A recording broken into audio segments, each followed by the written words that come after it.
আবারও পাহাড়ে পর্যটন শিল্পে ধস নিয়ে খবর। এ বিষয়ে আলোচনার জন্য এই মুহূর্তে চট্টগ্রামে আছেন সহকর্মী কমল দে। তার সঙ্গে যুক্ত হচ্ছেন বান্দরবান হোটেল মোটেল রিসোর্ট মালিক সমিতির সাধারণ সম্পাদক মোহাম্মদ জসিমউদ্দিন। সরাসরি যাচ্ছি কমলের কাছে। কমল, পাহাড়ি সন্ত্রাসী গ্রুপগুলোর সংঘাতের কারণে কিন্তু বান্দরবান পার্বত্য জেলার রোয়াংছড়ি, রুমা এবং থানসি উপজেলায় এখনও পর্যটকরা প্রবেশ করতে পারছে না। প্রশাসনের বিধি নিষেধ রয়েছে, আর এর ফলে কিন্তু এখানকার পর্যটন শিল্পে ধস নেমেছে মারাত্মকভাবে। সে বিষয়ে আমরা আলোচনা করবো। আলোচনা যোগ দিয়েছেন বান্দরবানের হোটেল মোটেল রিসোর্ট মালিক সমিতির সাধারণ সম্পাদক মোহাম্মদ জসিমউদ্দিন। জসিম, আপনাকে স্বাগত জানাচ্ছি। আসলে রোয়াংছড়ি, রুমা এবং থানসিতে কিন্তু এখন পর্যটকরা যেতে পারছে না, আর এর ফলে পর্যটন শিল্পে কেমন সমস্যা হচ্ছে? আমাদের বান্দরবনের অর্থনীতির 80% নির্ভর করে পর্যটন খাতের উপরে। বিগত 4 বছর যাওয়ার বান্দরবনে প্রায় 15,000 কোটি টাকা আমাদের অর্থনীতি ক্ষতি হয়েছে। এর মধ্যে সরকার রাজস্ব হারিয়েছে প্রায় 3,000 কোটি টাকা। আমরা বর্তমানে 3টি উপজেলা পর্যটন ভ্রমণে সম্পূর্ণ নিষেধাজ্ঞা রয়েছে, বান্দরবন সদর এবং লামা, আলীকদম, নাইক্ষ্যংছড়ি ব্যতীত। এই পরিস্থিতি চলতে থাকলে বান্দরবনের এমনি অর্থনীতির চাকা ধসে পড়েছে। আশা করতেছি আগামী দিনে আরও খারাপ পরিস্থিতি হবে। যদি পর্যটন খাতে আমরা যদি ঘুরে দাঁড়াতে না পারি, তাহলে আমাদের সকল ব্যবসা প্রতিষ্ঠান এবং মানুষের জনজীবন কিন্তু বিপন্ন হওয়ার পর্যায়ে আছে। আমি যদিও 4টি উপজেলায় চালু আছে, যেটা হচ্ছে সদর উপজেলা, আলীকদম, লামা, সেখানে কিন্তু এমন কোনো পর্যটন স্পট নেই। পর্যটন স্পট সব হচ্ছে আবার রুমা, থানসি, যেখানে হচ্ছে রোয়াংছড়ি। বিশেষ করে আমি যদি বলি, আপনার যে পাহাড়ি পথ যেটা আছে, যে মুল্লাইপাড়া কিংবা বগালে কিংবা কেওকারডং, সেখানকার আসলে এখন কি অবস্থা একটু বলবেন? এবং কটেজগুলো কিন্তু অবহেলিত অবস্থা পড়ে আছে।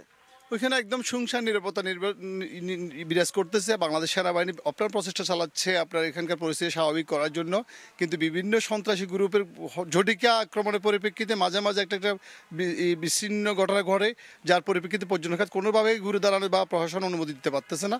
আমরা প্রত্যাশা করতেছি অনতিবিলম্বে বাংলাদেশ সেনাবাহিনী যেভাবে কাজ করতেছে, আমরা অন্য আইন শৃঙ্খলা রক্ষা বাহিনী সহ আমাদের পর্যটন খাত কিছুদিনের মধ্যে রুমা, থানসি, রোয়াংছড়ি সহ সকল ক্ষেত্রে খুলে দেওয়ার সম্ভাবনা আমরা মনে করতেছি। এখন তো শীত মৌসুম, পর্যটকদের বড় মৌসুম হওয়ার কথা, কিন্তু এখন যদি পর্যটক শূন্য থাকে, কেওকারডং, একজন দেশের মানুষ যদি তার কেওকারডং সৌন্দর্য দেখতে না পারে, কিংবা বগালেগের সৌন্দর্য দেখতে না পারে, কিংবা মুল্লাইপাড়ার সৌন্দর্য দেখতে না পারে, তাহলে সেটা তার বিশেষ কিছু হয় না। সদর উপজেলা খোলা আছে, এখানে কিন্তু পর্যটকরা যাচ্ছে না। শুধু হোটেল রিসোর্ট না, অন্যান্য যারা আছেন, বিশেষ করে গাড়ির মালিক বা যারা হোটেল মালিক যারা আছেন, তাদের কি অবস্থা? আমাদের বর্তমানে আপনার রুমা, থানসি, রংসর হোমস্টে করা এবং টোটাল উপজাতিরা যে কটেজগুলো করেছে, এবং এটার পাশাপাশি আমাদের সকল ব্যবসায়ী আপনার বলেন, বাজেমালার দোকান বলেন, মুরগি বলেন, রেস্টুরেন্ট বলেন, চাঁদের গাড়ি বলেন, আবাসিক হোটেল বলেন, বান্দরবান টোটাল অর্থনীতিটা কিন্তু পর্যটন নির্ভর।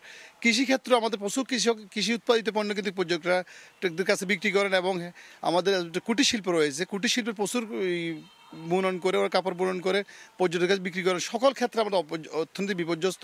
এবং রুমা, থানসি, রংছড়ি 3টে উপজেলায় বর্তমান পর্যটক শূন্য তো দূরের কথা, স্থানীয় জনগণের তেমন একটা চলাফেরা নাই বললেই চলে।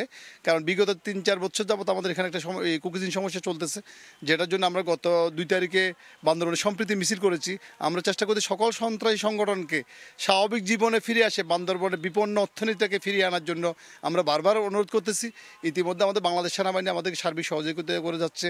আমাদের এখানে পুলিশ প্রশাসন রয়েছে, র্যাব রয়েছে, সকল আইন শৃঙ্খলা রক্ষাকারী বাহিনী এই পর্যটন খাতের উপরে যাতে বান্দরবানের আর বিরূপ প্রতিক্রিয়া না পড়ে, সেটার জন্য আমাদের কাছে সার্বিক সহযোগিতার জন্য চেষ্টা করতেছেন। আমরা যে পর্যটন কেন্দ্রগুলো খুলে দিতে গেলে কি করতে হবে? প্রশাসন বা যারা সেনাবাহিনী, যারা নিরাপত্তা দায়িত্বে রয়েছেন, সন্ত্রাসীদেরকে প্রতিরোধ করে কি করা উচিত এই মুহূর্তে পর্যটন কেন্দ্র খুলে দেওয়ার জন্য? আমি মনে করি পর্যটন খাত কেন্দ্রগুলো খুলে দিতে গেলে স্থানীয় জনগণকে সাথে সম্পৃক্ত রেখে এলাকার মধ্যে নিরাপত্তাটা আসলে প্রশাসনের পাশাপাশি জনগণকে দিতে হবে।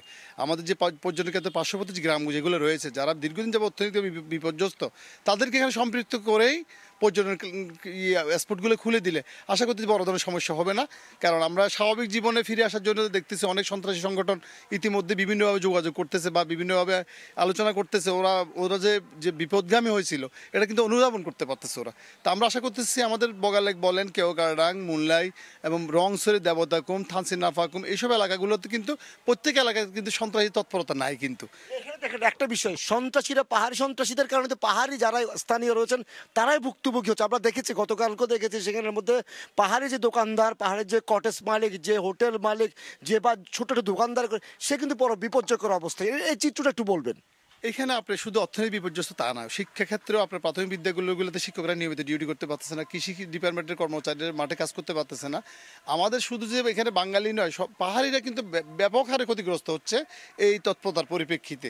যার পরিপ্রেক্ষিতে ওরাও চায় একটু শান্তি বিরাজ করুক, সবাই মিলে আমরা মূল স্রোতে থাকি এবং রাষ্ট্রকে সার্বিক সহযোগিতা করি।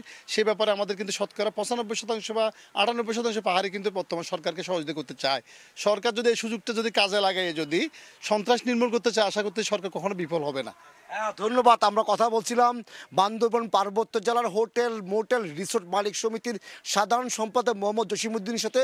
তিনি আমাদেরকে যে বুঝাচ্ছিলেন যে এই শীত মৌসুমে বান্দরবানের রোয়াংছড়ি, রুমা, থানসি যে পর্যটন নিষিদ্ধ করা রয়েছে, পর্যটক প্রবেশ করতে পারছে, এর ফলে কিন্তু সেখানকার পর্যটক শিল্প বিপর্যস্ত হয়ে পড়ছে। শুধু যে পাহাড়ি সন্ত্রাসীদের কারণে পাহাড়িরা বিপর্যয়ের কবলে পড়ছে সে বিষয়টা তুলে ধরেছেন। তিনি আশা করছেন বর্তমানে সেনাবাহিনী যে তৎপরতা চালাচ্ছে সেখানে এবং প্রশাসন তার তৎপরতা চালিয়ে আবারও পর্যটন কেন্দ্রগুলো খুলে দেবে, আবারও বান্দরবান পর্যটন পারে মুখরিত হয়ে উঠবে, এমনটা আমরা আশা করছি। আমরা যে আলোচনা করছিলাম জসিমউদ্দিনের সাথে, সে আলোচনা এখানে শেষ করছি।